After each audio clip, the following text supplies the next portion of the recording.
ಪುತ್ತೂರು ಜಿಲ್ಲಾ ಬಜರಂಗ ದಳದ ಸಂಚಾಲಕ ಭರತ್ ಕುಮಾರ್ ಕುಮ್ಡೇಲು ಅವರನ್ನ ಮೈಸೂರು ಜಿಲ್ಲೆಗೆ ಗಡೀಪಾರು ಮಾಡಿ ನೋಟಿಸ್ ನೀಡಿರುವುದನ್ನು ವಿಶ್ವ ಹಿಂದೂ ಪರಿಷತ್ ಬಜರಂಗ ದಳ ತೀವ್ರವಾಗಿ ಖಂಡಿಸಿದೆ.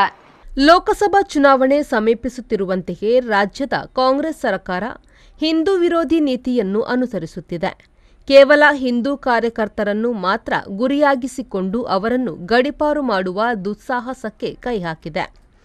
ಪುತ್ತೂರು ಜಿಲ್ಲಾ ಬಜರಂಗ ದಳದ ಸಂಚಾಲಕ ಭರತ್ ಕುಮಾರ್ ಕುಮ್ಡೇಲ್ ಅವರನ್ನು ಕೂಡ ಗುರಿಯಾಗಿರಿಸಿಕೊಂಡು ಅವರಿಗೆ ನೋಟಿಸ್ ಹೊರಡಿಸಲಾಗಿದೆ. ರಾಜ್ಯ ಸರ್ಕಾರ ಅವರನ್ನು ಮೈಸೂರು ಜಿಲ್ಲೆಗೆ ಗಡೀಪಾರು ಮಾಡಲು ಸಂಚು ಹೂಡಿದೆ ಎಂದು ವಿಶ್ವ ಹಿಂದೂ ಪರಿಷತ್ನ ಪುತ್ತೂರು ಜಿಲ್ಲಾಧ್ಯಕ್ಷ ಡಾ ಕೃಷ್ಣ ಪ್ರಸನ್ನ ತೀವ್ರ ಆಕ್ರೋಶ ವ್ಯಕ್ತಪಡಿಸಿದ್ದಾರೆ. ಈಗ ಲೋಕಸಭೆ ಚುನಾವಣೆ ಇನ್ನೇನು ಒಂದೇ ತಿಂಗಳಲ್ಲಿ ನಡೀಲಿಕ್ಕಿದೆ.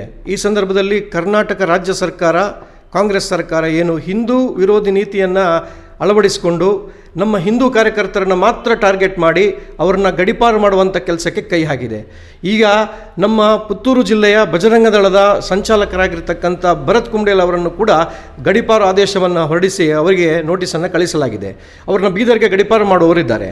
ಈಗ ಭಯೋತ್ಪಾದಕರನ್ನು ಅಲ್ಲಲ್ಲಿ ಬಾಂಬ್ ಸ್ಫೋಟಗಳನ್ನು ಮಾಡ್ತಾ ಭಯೋತ್ಪಾದನೆ ಮಾಡ್ತಾ ಇರತಕ್ಕಂಥವರನ್ನು ಬ್ರದರ್ಸ್ ಅಂತ ಕರ್ಕೊಂಡು ಇವರು ದೇಶಭಕ್ತ ಬಜರಂಗದಳ ಕಾರ್ಯಕರ್ತರನ್ನ, ಹಿಂದೂ ಕಾರ್ಯಕರ್ತರನ್ನ, ಹಿಂದೂ ಸಂಘಟನೆಯ ಕಾರ್ಯಕರ್ತರುಗಳನ್ನೆಲ್ಲ ಗಡೀಪಾರು ಮಾಡುವಂಥ ಕೆಲಸಕ್ಕೆ ಕೈ ಹಾಕಿದ್ದಾರೆ.